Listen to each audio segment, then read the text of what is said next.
Si podemos resumir las últimas palabras de Jesucristo, se encuentran en el capítulo 2 y en el capítulo 3 de este maravilloso libro que se llama el Apocalipsis, y que la palabra apocalipto en el griego significa descorrer las cortinas. Cuando los griegos antiguamente tenían una estatua y la cubrían con una manta, antes de que pudiera la gente acercarse a ver de qué se trataba, le jalaban un cordón y quedaba descubierta la estatua.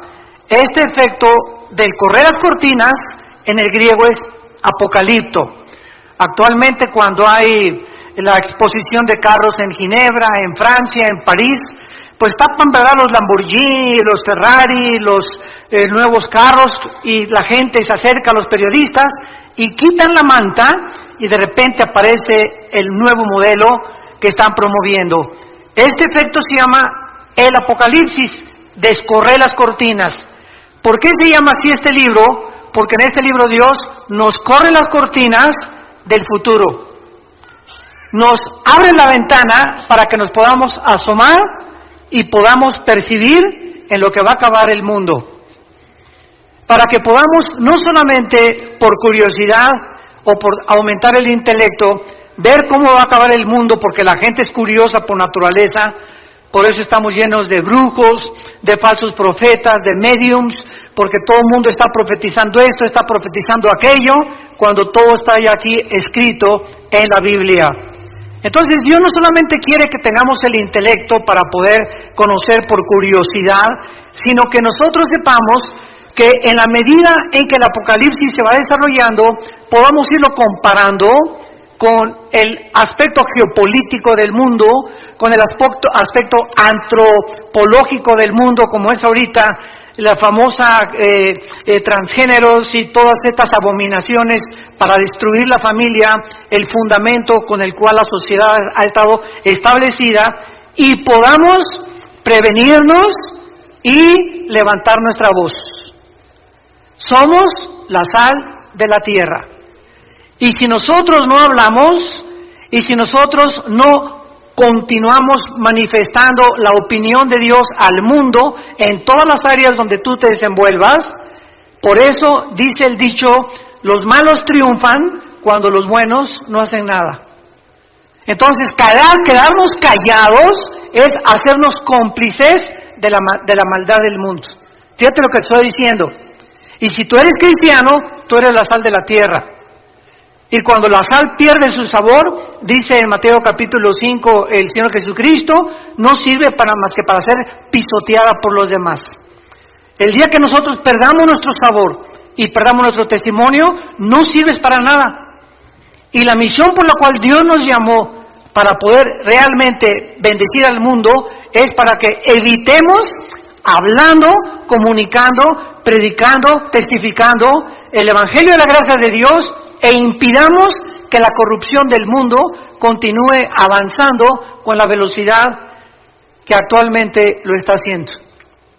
Hemos llegado a un grado donde ya es normal, y ese es el peor de los niveles a los que una sociedad pueda llegar, a donde nos acostumbremos que lo que el mundo está aceptando es normal. Pero lo que más me impresiona de todo esto, con el mensaje que vamos a ver de Sardis en el capítulo 3 del Apocalipsis, abran sus Biblias ahí, por favor, Apocalipsis 3. Lo más sorprendente de lo que estamos viendo actualmente en el mundo es que las dos más grandes potencias del mundo, Rusia y la China, están en contra de la ideología de género, están en contra de lo transgénero, están en contra del matrimonio homosexual. Son las dos más grandes potencias del mundo, escuchen ustedes, y son ateas. En China todavía es comunista. Rusia, la mayor parte, prevalece el ateísmo. Y las naciones que se dicen cristianas son las que están acostumbrándose a aceptarlo. Yo no estoy de acuerdo con muchísimas cosas que el presidente de Rusia, Vladimir Putin, ha emitido, o la forma como él está actuando en muchas áreas del mundo. Pero acabo de escuchar un discurso de él que me dejó helado. Y dije, estoy 100% en lo que él acaba de decir, criticando a las naciones occidentales de cómo es posible que a los niños los adoctrinen desde niños a tener tendencias con las cuales no nacieron. Como él dice, a los 18 años que cada quien escoja vivir como le da la gana. Pero es un crimen que desde a los niños que no tienen el factor todavía para poder decir entre el bien y entre el mal, les conviene enseñar, o los comiencen a vestir de mujeres, o los comiencen a vestir de hombres. Eso no se vale. Eso no se vale. Y ya lo están haciendo en las escuelas. Y quieren forzarnos a nosotros a que lo aceptemos. Y es un crimen contra los niños. La forma más fácil de destruirlos psicológicamente a una criatura que todavía no forma todavía su forma y su conducta de pensar. ¿Cómo es posible que el mundo esté como esté? ¿Se acuerdan ustedes del libro de Jonás, en el capítulo 1? Que él se escapa contra la voluntad de Dios. ¿Y a dónde va Jonás? En dirección opuesta. Y se sube al barco donde los marineros, que no eran cristianos, le dicen a Jonás, pero ¿cómo es posible de que tú puedas hacer esto y esconderte ante esta tormenta? Y los marineros que no eran cristianos le dan ejemplo a José y lo echan a la borda cuando él acepta de que realmente la culpa de la tormenta se debe a él. Y así tenemos cientos de casos en el mundo entero. Y por eso es que nosotros ya debemos de cobrar reacción. El mundo está a punto de irse a una espiral de autodestrucción. Estamos en un mundo demasiado contaminado, demasiado sucio, demasiado perverso y depravado, sobre todo para las generaciones de nuestros hijos y de nuestros nietos. Tenemos que levantar la voz. Tenemos que decir, así dice el Señor. Aquí está la palabra eterna, los cielos y la tierra pasarán, pero mis palabras, dijo Jesucristo, no pasarán. En este mensaje a la iglesia de Sardis, capítulo 3 del Apocalipsis, versículo del 1 al 6, es una iglesia, o fue una iglesia Sardis, que desde luego representa también a muchas iglesias que han subsecuentemente seguido las mismas características o han mantenido las mismas normas que esta iglesia. Esta es la razón por la cual se nos da este ejemplo de estas 7 iglesias. ¿Saben ustedes que las vastas distancias del espacio interestelar son inimaginablemente intensas? Las estrellas más cercanas a nosotros tienen trillones de kilómetros de distancia, y estas distancias han forzado a los astrónomos y a los astrofísicos a poder sacar una unidad apropiada para medirlo, que se llama el año luz. Un año luz equivale a lo que la luz viaja a 300,000 kilómetros por segundo. Cuando Alberto Einstein sacó su famosa teoría E igual a mc al cuadrado, la energía es igual a la masa por la velocidad de la luz al cuadrado, se determinó desde hace más de, estamos hablando ya casi un siglo, que no hay nada en el mundo más rápido que la luz. No hay nada. Hace algunos años hubo un físico que dijo que había unos neutrones que viajaban más, etcétera, etcétera, pero descubrieron después que había un error y que estas pequeñas partículas subatómicas no eran más rápido que la luz.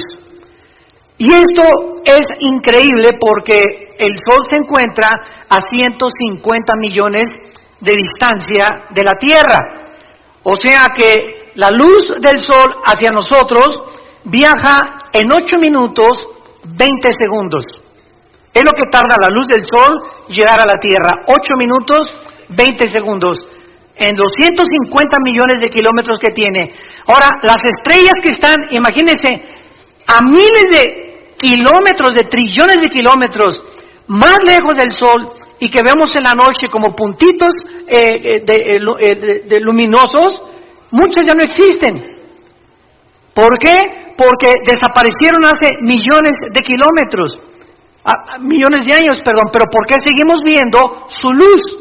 Porque explotaron, pero la luz continúa llegando y viajando en el espacio.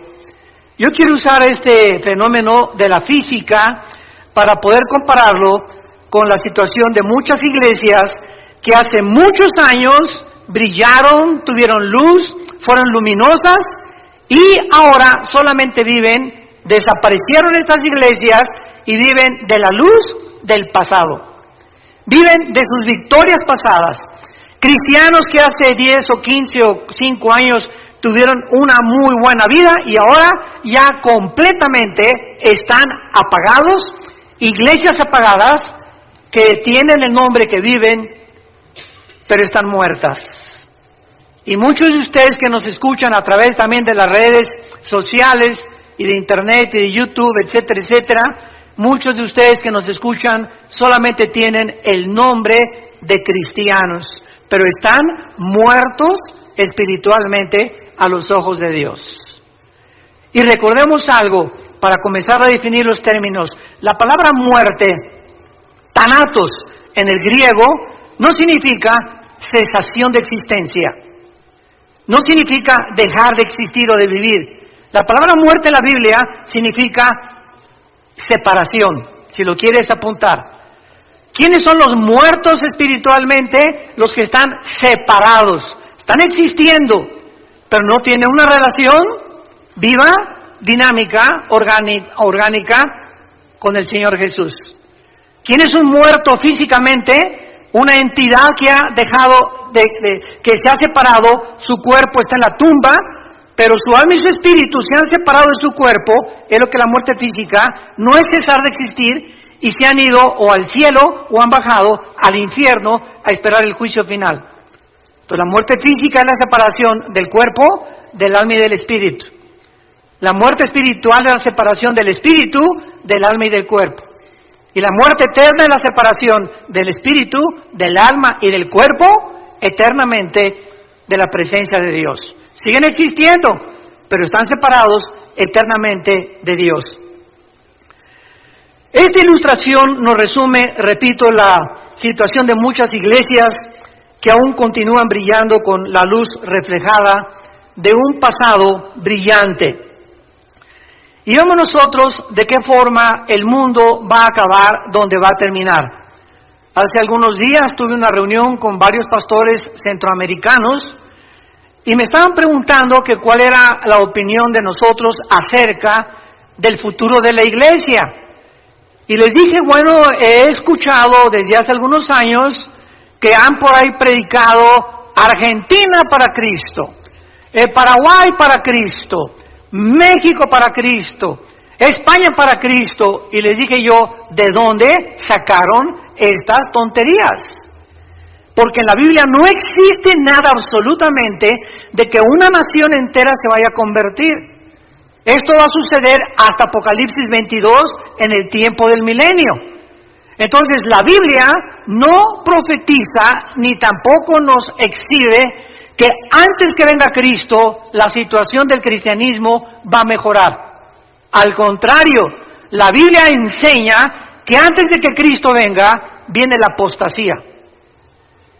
Segunda de Tesalonicenses 2, 3 y 4, antes que venga el anticristo vendrá la apostasía. Primera de Timoteo 4:1, el Espíritu dice que en los últimos tiempos muchos apostatarán de la fe. Mateo 24:12, el Señor Jesucristo hablando, por haberse multiplicado la maldad, el amor de muchos se va a enfriar. Segunda de Pedro capítulo 2, así como hubo falsos profetas y falsos apóstoles, así habrá en los últimos tiempos falsos apóstoles, falsos profetas, que harán mercadería de la gente. Entonces estamos ante un panorama negro. Sin embargo, en medio de esta apostasía siempre habrá un remanente.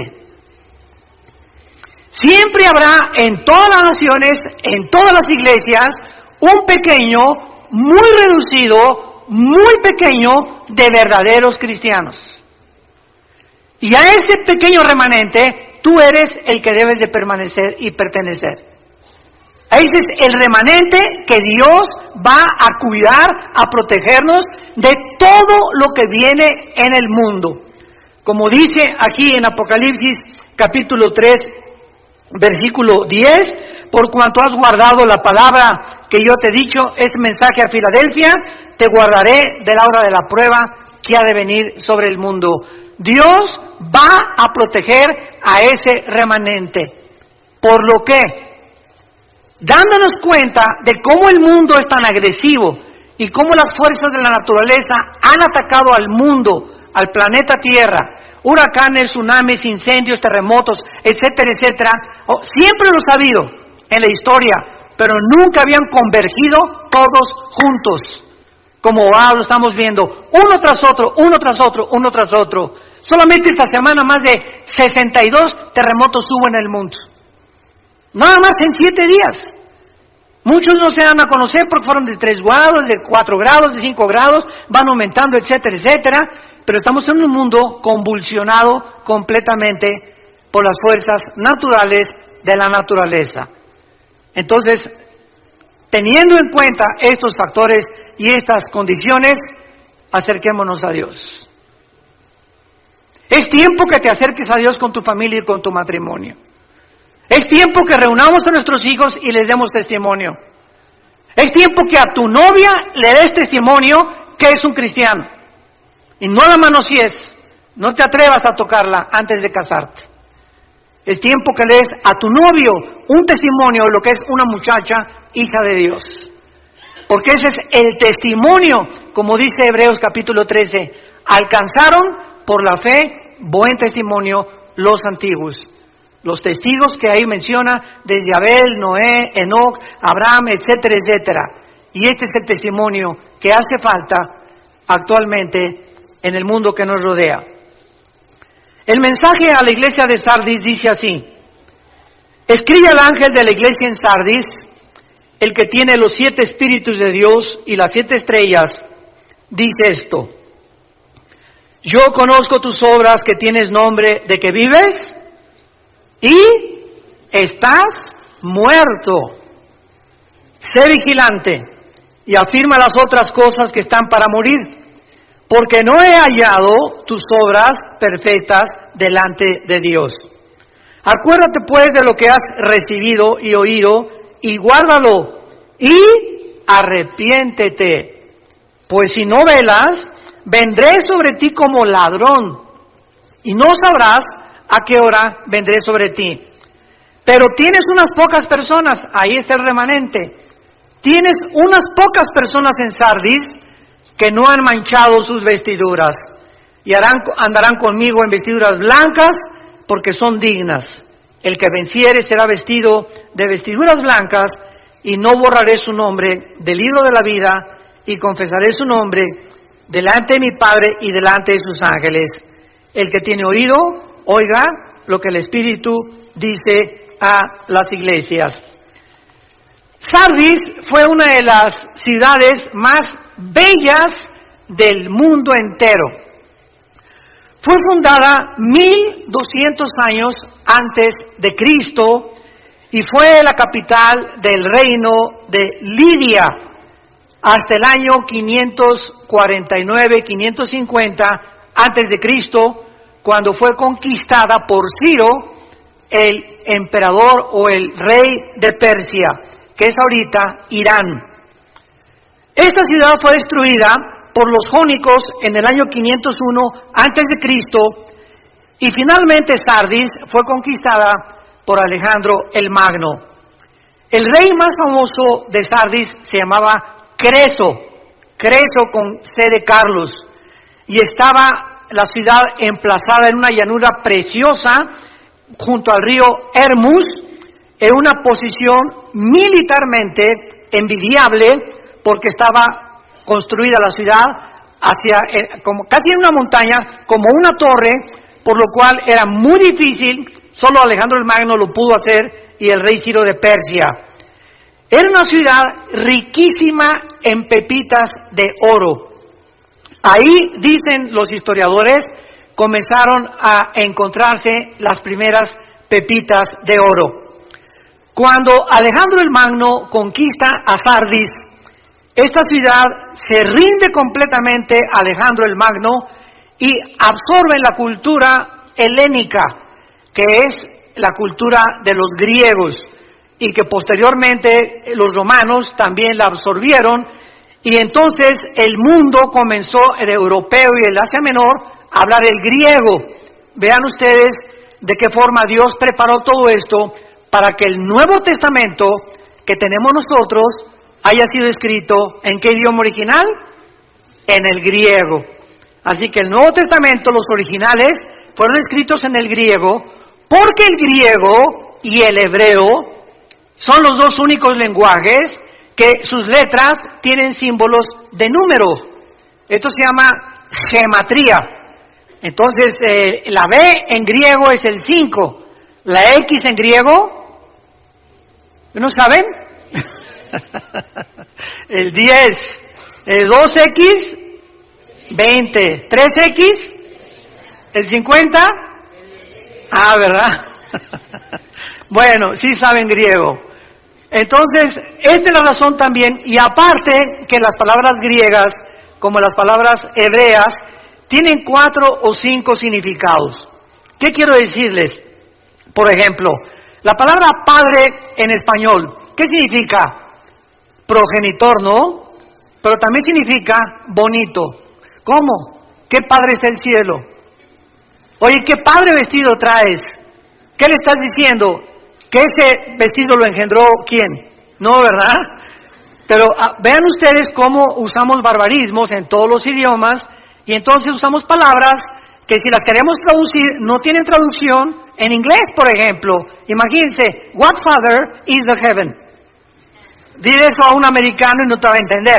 ¿Qué padre es el cielo? Es algo que pertenece solamente y que nosotros entendemos.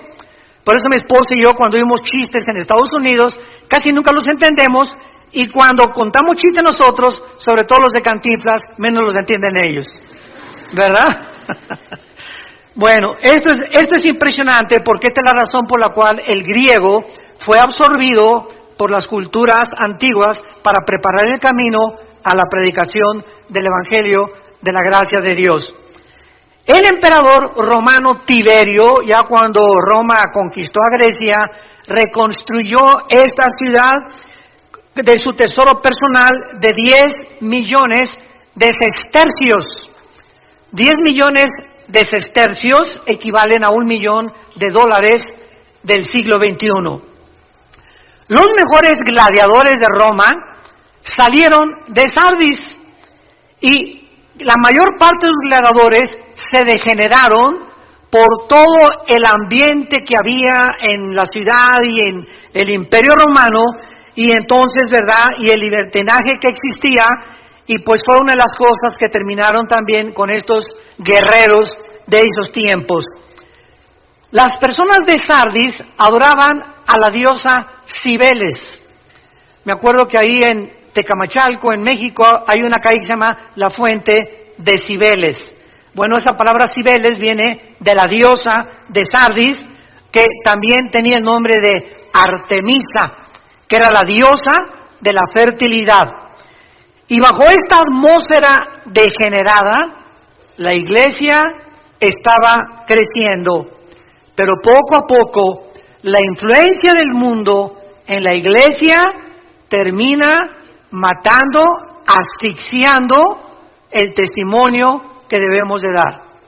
Y esta es la razón por la cual Dios escribe estos mensajes en el Apocalipsis, y de las 7 iglesias, a 5 las llama a que se arrepientan.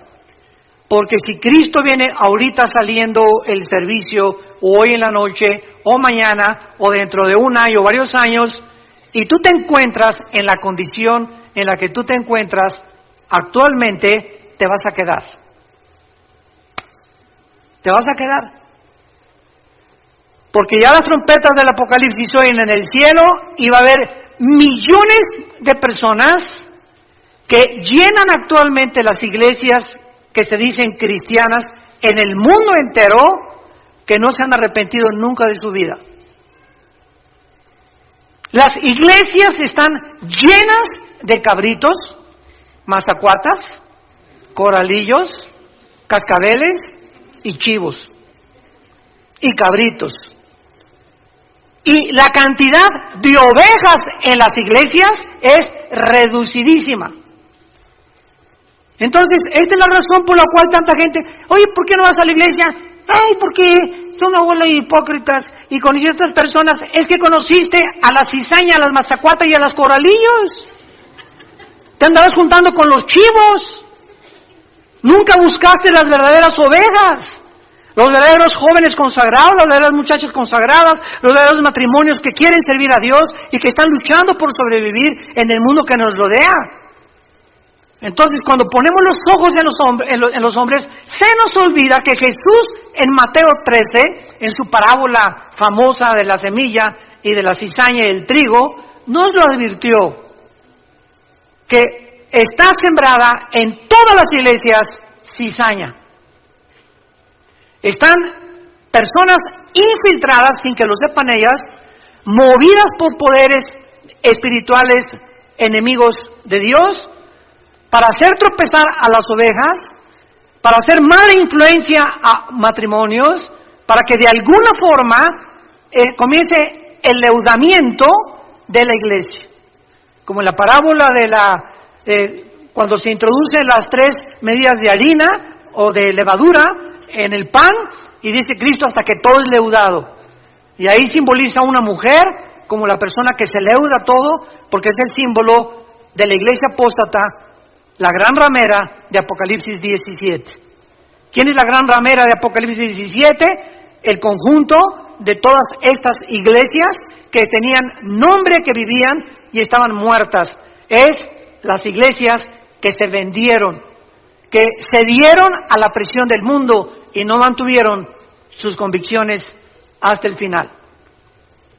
Veamos rápidamente el análisis de esta iglesia que hace Jesucristo. Número 1, el capítulo 3, versículo 1, el mensaje a la iglesia de Sardis, y dice Jesús que Él tiene los 7 espíritus de Dios. El libro del Apocalipsis es un libro casi en su mayor parte de símbolos. Porque cuando estudiamos la Biblia, todos nosotros los que estudiamos teología, y tú que eres un estudioso más consciente de la Biblia se interpreta o se puede interpretar de 3 maneras. Se puede interpretar literalmente cuando así nos lo permite la Biblia. Cuando, por ejemplo, dice la Biblia, y María conoció a José, estaban desposados, todo eso es literal. No nos da la Biblia una puerta para que podamos interpretarla, de número 2, figurativamente. Y la Biblia se puede interpretar también proféticamente. Entonces, la interpretación en el Apocalipsis es simbólica, ¿verdad? La mayor parte son metáforas o símbolos. Y cuando dice los 7 espíritus de Dios, el 7 se repite en el Apocalipsis casi 40, 50 veces, los 7 ángeles, las 7 estrellas, los 7 espíritus. ¿Por qué? Porque en el simbolismo de la Biblia, los números tienen un símbolo o tienen un significado. El 1, la unidad. El 2, el testimonio. Siempre se mandaban a predicar de 2 en 2. El 3, la Trinidad. El 5 es el número de la gracia. El 6 es el número del ser humano. Por eso el anticristo es 6, 6, 6, que es el ser humano elevado a la Trinidad, el ser humano elevado a Dios. El 7 es el número perfecto, es el número completo. Por eso hay 7 días. Nunca se han preguntado, pregúntale a tu maestro ateo, ¿quién inventó la semana de 7 días? Pregúntaselo a cualquier ateo o a cualquier científico. ¿Cómo es posible que se haya definido que el ser humano necesita 6 días de trabajo y todos necesitamos pararnos, detenernos cada 6 días y descansar? De cada 7 días, un día tenemos que descansar. Llámese el lunes, si tú trabajas el domingo en un hotel, pues tu lunes. Pero si no nos detenemos a descansar el día de descanso, y no tiene que ser el sábado o el domingo para los que la mayor parte tenemos la bendición de no trabajar, pero si no nos detenemos un día a la semana, comenzamos a desgastarnos mental, psicológica y físicamente. El cuerpo humano necesita descanso. Y el día de descanso, olvídate de tus cálculos, de tu trabajo, de tu carpintería, de tu taller, de tu bufete de abogados, de tu consultorio médico, olvídate de todo, vete el partido, bueno, ya hasta ahorita Real Madrid-Barcelona, va ganando Barcelona 1-0. Pues hay que descansarnos de todo, ¿verdad? Si puedes ir en la tarde al fútbol, ¿verdad? Descansar al parque con tus hijos, con tus nietos, irte el día a un buen restaurante a comer o taquitos ahí en tu casa, pero tratemos de el cerebro, las neuronas, librarnos de la presión de los pensamientos, porque así nos diseñó Dios. 6 días y 1 tenemos que descansar. Muy bien, en Isaías 11, versículo 1 y 2. Veamos qué son los 7 espíritus de Dios. Porque no son 7 espíritus, son las 7 manifestaciones que el Espíritu Santo tiene y que la única persona que ha tenido estas 7 manifestaciones del Espíritu ha sido Jesucristo, el Hijo de Dios. Saldrá una vara del tronco de Isaí y un vástago retoñará de sus raíces. Está hablando proféticamente 700 años antes de que Cristo naciera el profeta Isaías. Y escuchen lo que dice: y reposará sobre él, o sea, sobre Jesús, número 1, el Espíritu de Jehová, espíritu de sabiduría, inteligencia, consejo, poder, conocimiento y temor de Jehová. Esta es la plenitud del Espíritu Santo. Dichosos aquellos que tienen por lo menos sabiduría, inteligencia, consejo, poder, o que tengas 3 o 4 de estas manifestaciones del Espíritu Santo. Ahora regresamos a Apocalipsis y podemos entender por qué Jesucristo dice el que tiene los 7 espíritus de Dios. O sea, Jesús poseía la plenitud del Espíritu Santo. Y este Cristo santo, glorificado, majestuoso, es el que está enviando un mensaje a un pequeño grupo de cristianos, un remanente en la iglesia de Sardis. ¿Cuál es la acusación? Yo conozco tus obras, que tienes nombre de que vives y estás muerto. Esta iglesia tenía una falsa reputación espiritual. ¿Cuántas personas se dicen a sí mismo cristianas? Volvemos a repetir, pero su verdadera condición, tal vez ante la iglesia tienes cara de San Crisóstomo, tienes la cara de la Rosa de Castilla, de Santa Rita de Casia. No, la hermana tiene cara de monja, una cara dulce, transparente. El hermano tiene cara que no rompe un plato.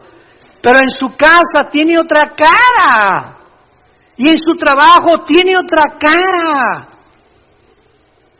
En la psicología se le conoce como los desórdenes múltiples de la personalidad. Que no eres de una sola pieza. Y esto es lo que Dios insiste en nuestras vidas. Tenemos que ser de una sola pieza. Así como eres aquí, lo eres aquí en el estacionamiento, y lo eres en tu casa, y lo eres en tu trabajo, y lo eres en el cine, y lo eres a donde quiera que vayas. Eres tú. Y no tienes que ocultarte detrás de máscaras. ¿Por qué? Porque eres de una sola pieza. Y está demostrado esto psiquiátricamente, que una persona que tiene 2 o 3 personalidades es una persona que se está desintegrando en su carácter. Porque no ser como tú eres con tus amigos, sin que nos demos cuenta, el cerebro no acepta estas condiciones o actitudes negativas y te comienzas a desintegrar. ¿Qué me refiero que te comienzas a desintegrar? Tu conducta comienza a desvariar. Comienzas a hacer cosas que ya no son normales. que ya son completamente muchos antisociales, otras inmorales, pero ya no eres la persona que eres. Y esas cosas que tú haces, no te das cuenta. Este es el engaño más grande del pecado humano, que el pecado endurece y engaña el corazón. Dice Jeremías 17:9, engañoso es el pecado sobre todas las cosas, perverso y engañoso el corazón. Entonces, estas personas llegan a la iglesia y no se han dado cuenta lo que son. Crees que eres y no eres. ¿Por qué lo crees? Porque estás engañado. Si no estuvieras engañado, te darías cuenta de tu verdadera condición. Ahora, ¿a qué venimos a la iglesia? A que se nos corra el velo, a que haya un apocalipsis, a que Dios nos corra la cortina y nos muestre cómo somos. Porque es el mensaje de la palabra de Dios. La palabra de Dios es como una espada de dos filos que penetra y parte el alma y el espíritu y discierne las intenciones y los pensamientos del corazón. Nada más que la exposición a la Biblia nos puede mostrar nuestra verdadera condición delante de Dios. Tus amigos te van a decir una cosa, no, tú te pareces a Sansón. No, que Rambo ni que Rambo, tú eres el papucho de papuchos de Metepec. No, hermana, tú estás bien, ¿verdad? Por aquí, por allá. Todos estamos rodeados de gente que nunca podrán asomarse a nuestro corazón más que Dios. Dichosos los que escuchan y leen las palabras de esta profecía, porque el tiempo está cerca. Déjale a Dios exhibirte, que nos corra realmente las cortinas, que te veas como es, porque Dios nos toca la llaga, y cuando tú oyes que eso te llega a ti y que te pones el sombrero o el saco porque a ti te está quedando lo que estás escuchando, dichoso seas si hoy te arrepientes. Dichoso seas, bendito seas. Que le digas, Padre, yo no quiero ser así, gracias por mostrarme esa cara que estaba engañado que yo tenía, ya no quiero ser así. Entiendo que solo tú me puedes cambiar, perdóname, lávame con tu sangre preciosa, Jesús entra a mi vida como mi Salvador. Te necesito, Señor. Dichoso seas si por esa puerta esta mañana tú sales con estas condiciones en tu corazón. Vemos nosotros que esta muerte espiritual está conectada siempre con el pecado. ¿Cuáles son las señales de peligro de una iglesia que se está muriendo? Porque ahorita vemos cantidad de iglesias, repito, por afuera, ¿no? Y lámparas persas y candelabros chinos de Francia. Y parecería pues que es una iglesia próspera, porque ahorita se mide la iglesia por la cantidad de gentes o por la calidad que existe en la construcción, de que es una iglesia próspera. Ese es el termómetro del siglo XXI, pero los pensamientos de Dios no son nuestros pensamientos. Y no estamos en este momento en contra de que hay iglesias grandes.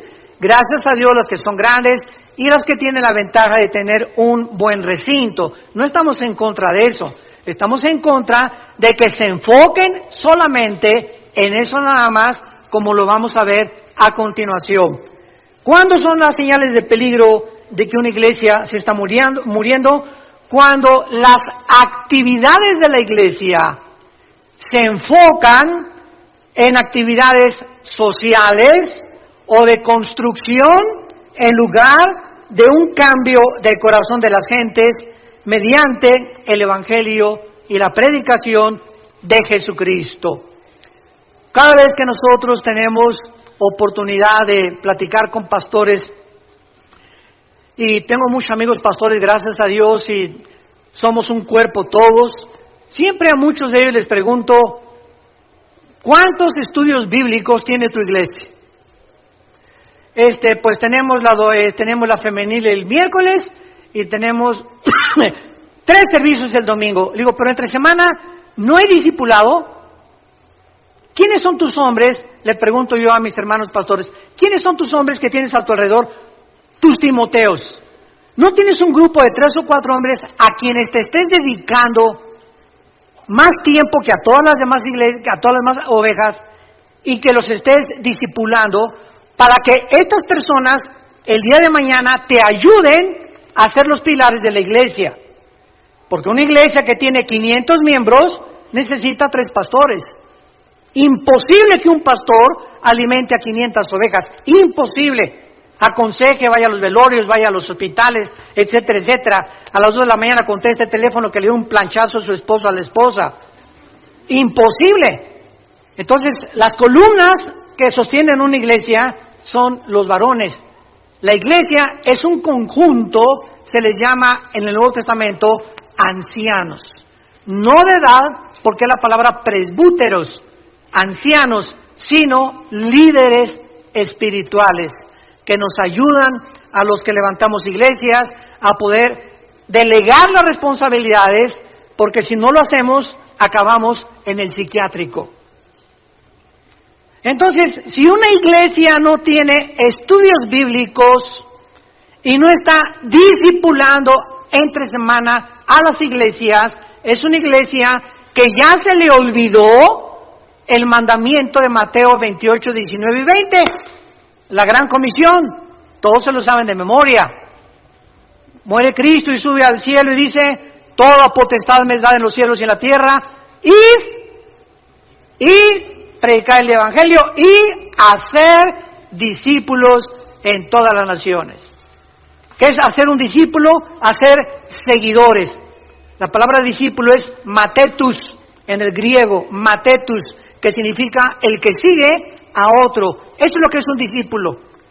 Vean lo que Jesús dijo en Juan capítulo 8, versículo 31 en adelante. Esto es impresionante porque Jesús estaba hablando a los que ya habían creído en Él. Juan 8:31. Dijo entonces Jesús a los judíos que habían creído en Él.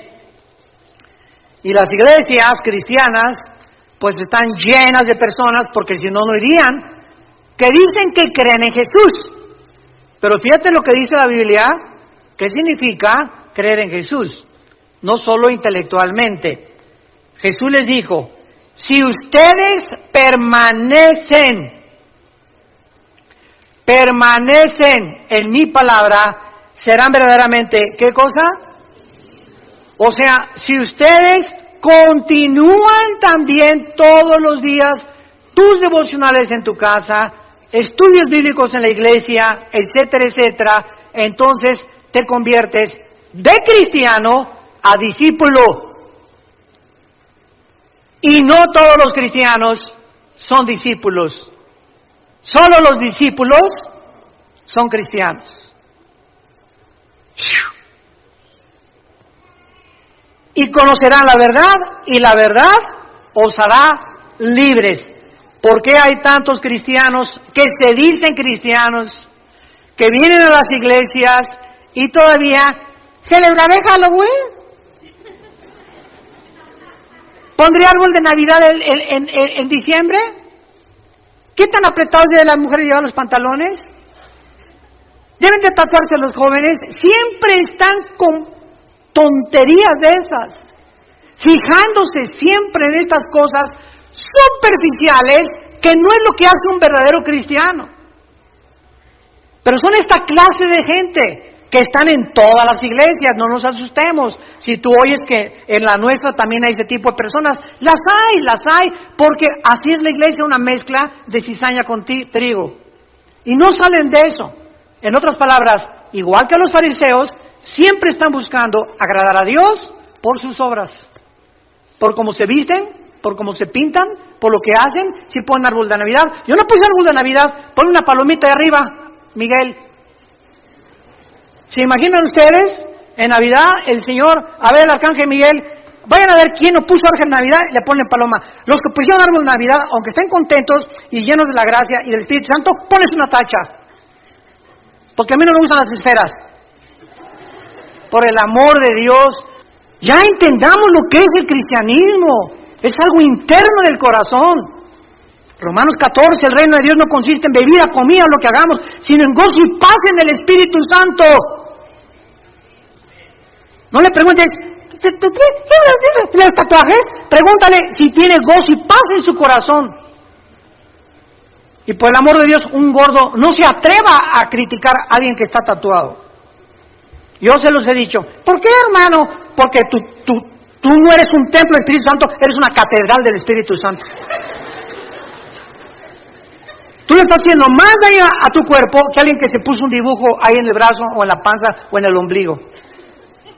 Así que la Biblia dice que somos templo del Espíritu Santo, que es nuestro cuerpo, cuidámoslo. Entonces no nos atrevamos, es lo que les digo, apuntar un dedo así, porque hay 3 que nos apuntan a nosotros. Cada vez que tú haces así, hay 3 apuntándonos a nosotros. Cuidemos la forma en la que nosotros vivimos ya. Tenemos que madurar. Regresamos a Apocalipsis. Y ojalá que sigan aprendiendo hoy cosas más intensas del Espíritu de Dios. Tiene el nombre de que vives y estás muerto. Vemos pues nosotros que hay una fe que puede ser imitada. Hay una fe que puede ser imitada. O sea, hay un arrepentimiento que no es arrepentimiento, es remordimiento. Y veamos nosotros en 2 de Corintios capítulo 7 la diferencia entre el remordimiento y el arrepentimiento. 2 de Corintios 7, versículo 10.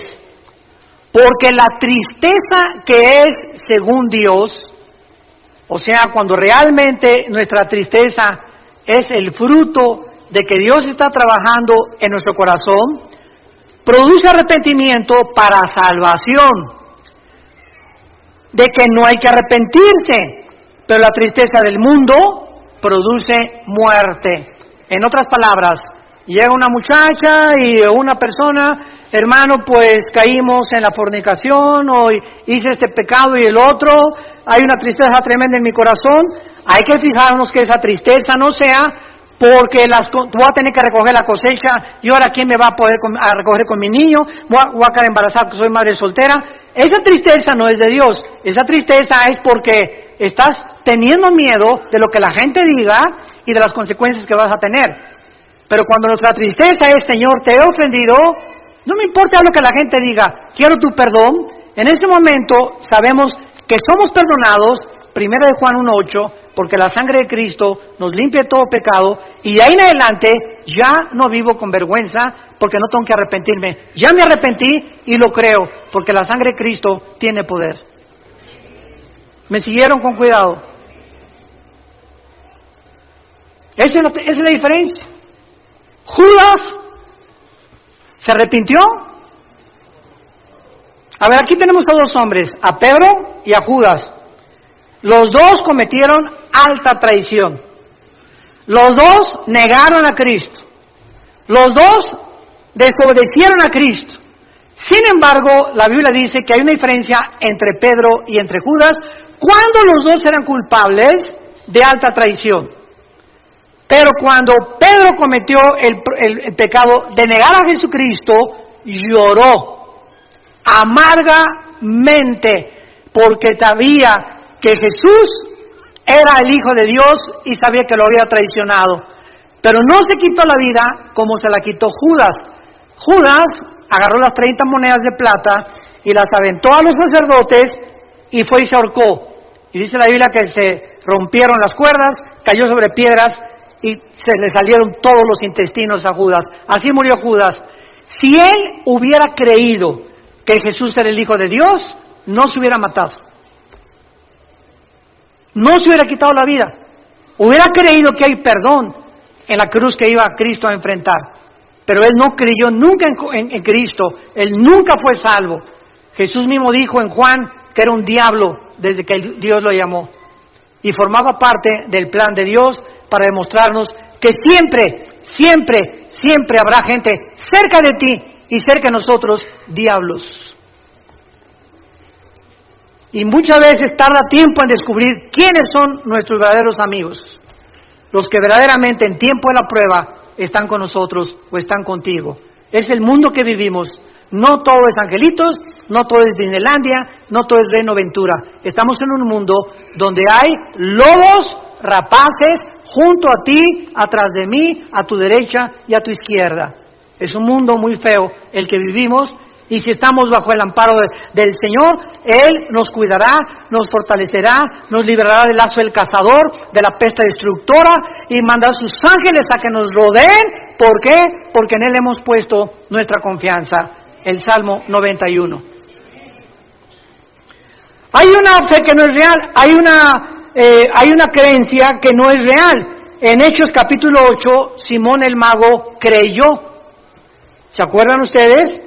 Pero en realidad, él quería el don del Espíritu Santo, oigan esto, para hacer negocio. ¿Cuántos pastores que me escuchan a través de las redes sociales están entrando al ministerio porque fracasaron como ingenieros o como arquitectos o por lo que quiera, y están buscando un modus vivendi y se meten de pastores para hacer dinero? Cosa que te equivocas, gana nada más de mecánico que de pastor. Va a tardar muchos años para que Dios pueda levantar tu iglesia, muchos años. Pero todos ya quieren así, a la marucha, una iglesia a la marucha. Ya a los 2, 3 años está una iglesia, 500 miembros, etcétera, etcétera, y ya, ¿sabes una cosa? Es un camino muy largo que recorrer, pero muy largo. Nosotros los 3 años, cuando Dios me llamó al ministerio, estuve 3 años viviendo con indígenas entre Guerrero y Oaxaca, de misionero, durmiendo en el suelo, tapándome en pisos de adobe con periódicos, y mi cojín era un ladrillo envuelto con 3 o 4 periódicos del Excelsior de aquel tiempo, y del Esto, y de la revista Alarma, que también se vendía en aquel tiempo. 3 años, y después 4 o 5 años de muchísimos padecimientos, y una pobreza impresionante. Así que no es de la noche a la mañana cuando Dios nos bendice. Dios bendice la perseverancia. Y pasan muchos años para que tu corazón sea probado, que tú realmente eres un hombre y una mujer de Dios. Y en las pruebas lo vas a manifestar.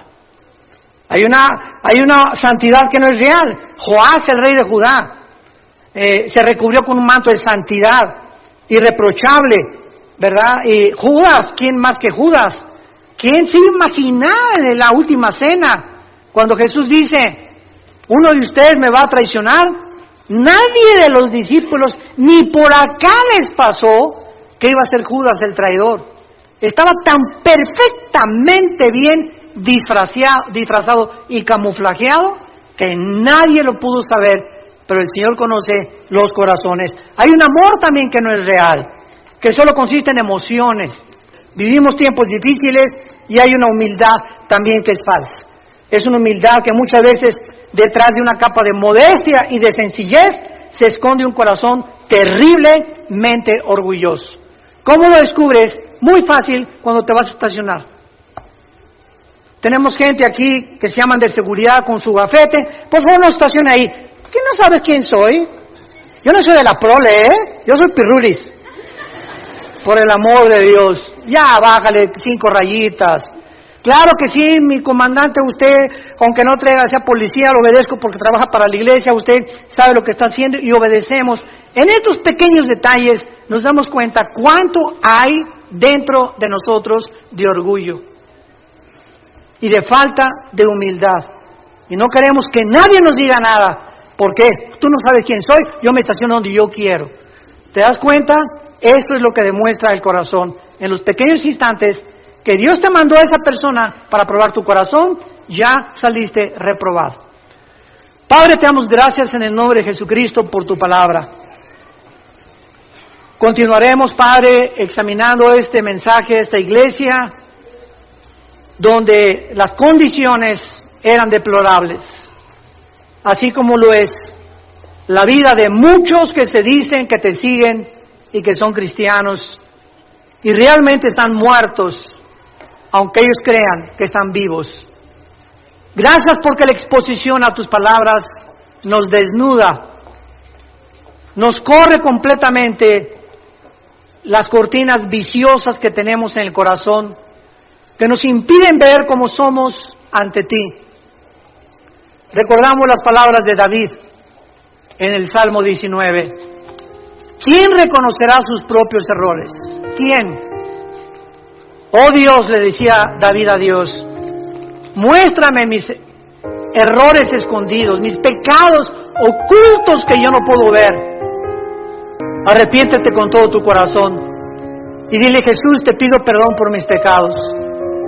Creo que en esta cruz pagaste por ellos con tu sangre y te pido que entres a mi vida, porque creo que a los 3 días te levantaste de los muertos y puedes vivir en mi corazón como mi Señor y mi Salvador. En tu nombre santo. Amén.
Anh ơi mơ mộng mình thức xa xôi, không ngờ người tình ái muôn nơi sống cho trọn kiếp đây thôi, đâu quan tâm gì chuyện đời. Khi mà lại nằm tương tư ông tầm bà mút xa thơ đêm nằm trọn nhớ mơ mơ về ai. Thì ra anh yêu rồi, từ ánh mắt nụ cười, từ đôi môi gọi mưa sao xuyến lòng anh. Thì ra mê em rồi, ngày hay đêm mong lời, suy nghĩ đến em thôi, đó là do anh đã yêu rồi, anh đã yêu rồi, anh đã yêu rồi. Anh đã yêu rồi, anh đã yêu rồi, anh đã yêu em mất rồi.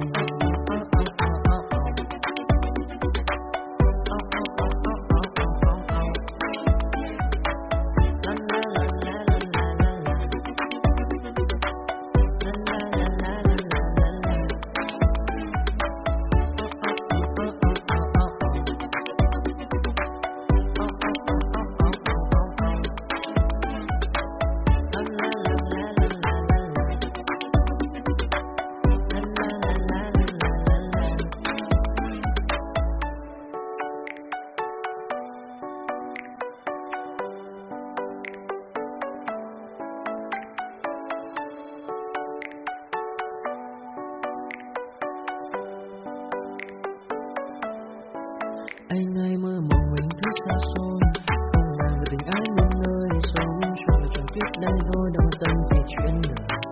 Thế mà lại nằm tương tư ông tầm bà mút xa thơ đêm nằm trọn nhớ mơ mơ về ai. Thì ra anh yêu rồi, từ ánh mắt nụ cười, từ đôi môi gọi mưa sao xuyến lòng anh. Thì ra mê em rồi, ngày hay đêm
never let them get inside your head.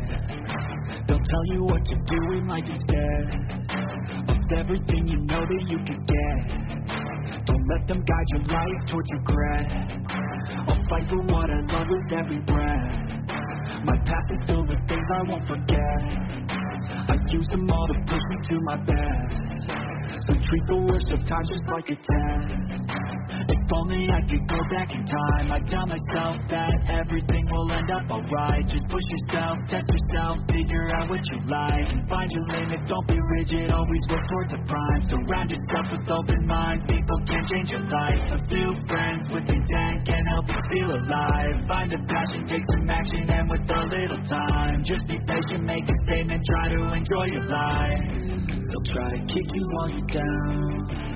They wanna rise up while you drown. They wanna fill your head with doubt. They're silently scared that you'll figure it out. I'll make it look like I'm losing, won't bother hiding my bruises. And when they finally think you're wounded, then it's your chance to be ruthless.